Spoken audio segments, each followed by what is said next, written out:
Assalamualaikum warahmatullahi wabarakatuh. Nama saya Nur Anis Sukira binti Rosli. Kumpulan kami terdiri daripada 3 orang iaitu saya sendiri, Muhammad Faizul bin Muhammad Nur dan Siti Aisyah binti Muhammad Sakri. Kumpulan kami mendapat soalan A iaitu distribusi atau penyebaran kata nama secara sintakmatik dengan menggunakan korpus MCP. Distribusi atau penyebaran kata nama dapat dilihat berdasarkan posisi atau kedudukan golongan kata nama ini dalam sesebuah ayat. Distribusi merujuk kepada kedudukan sesuatu konstituen, unsur dan elemen dalam sesuatu ayat.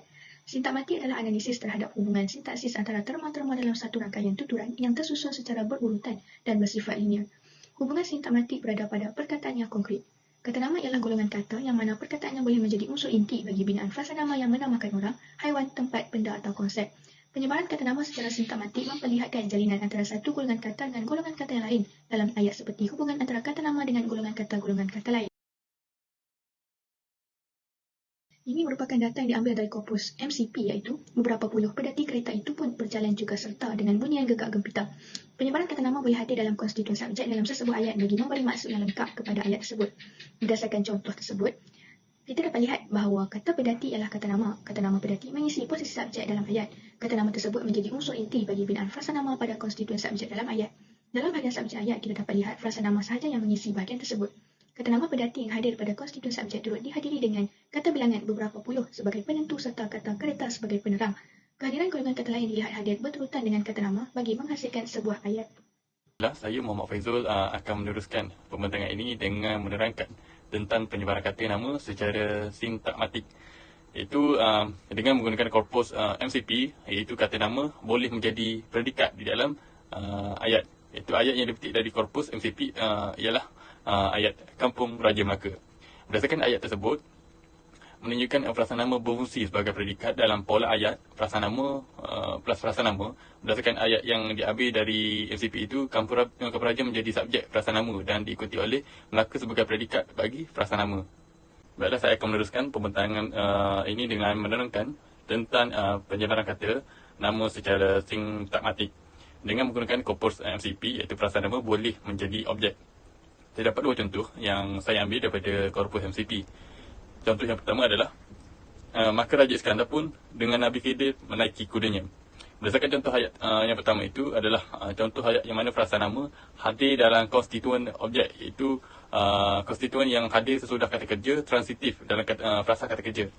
Hal ini dikatakan sedemikian kerana gunanya di dalam ayat tersebut menjadi objek yang hadir selepas kata kerja tak transitif. Manakala Raja Iskandar pun dengan Nabi Khidir menjadi subjek kepada ayat tersebut.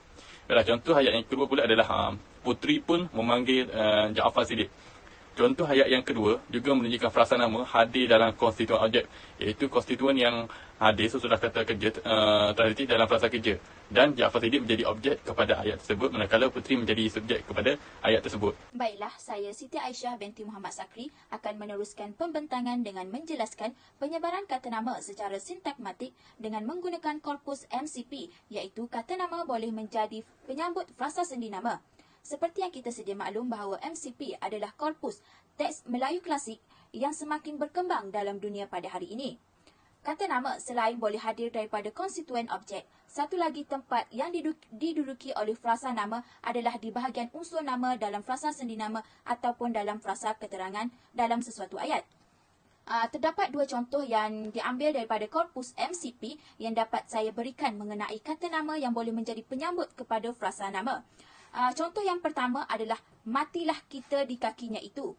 Contoh tersebut diambil untuk menerangkan frasa sendi nama yang wujud dalam predikat frasa sendi nama.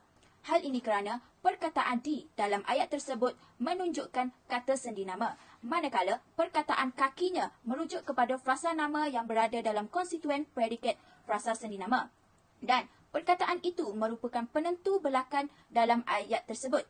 Contoh yang kedua pula adalah, ingatlah, barangkali anak cucu kita di belakang kelak bekerja di kedai itu. Contoh kedua ini juga diambil daripada korpus MCP. Ini adalah untuk kata sendi nama yang wujud dalam frasa keterangan.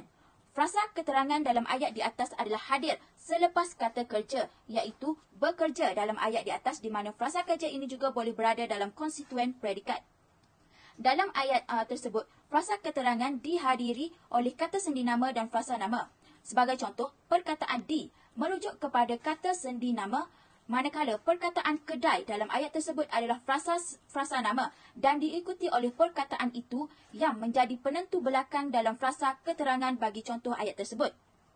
Melalui kedua-dua contoh yang saya berikan yang diambil dalam korpus MCP ini, jelas menunjukkan bahawa golongan kata yang lain seperti kata sendi nama itu sendiri juga boleh hadir dalam penyebaran kata nama melalui contoh korpus MCP yang diberi. Cara kesimpulannya, melalui pembentangan yang dilakukan oleh saya dan ahli kumpulan yang lain, dapatlah menunjukkan bahawa penyebaran kata nama secara sintakmatik ini boleh mengisi konstituen subjek, boleh menjadi objek, boleh menjadi penyambut kepada kata sendi nama dan juga boleh mengisi konstituen predikat dengan menggunakan contoh korpus MCP.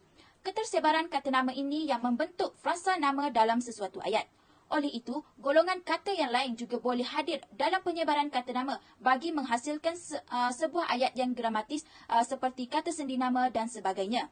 Sekian itu sahaja dari kumpulan kami. Sekian, terima kasih.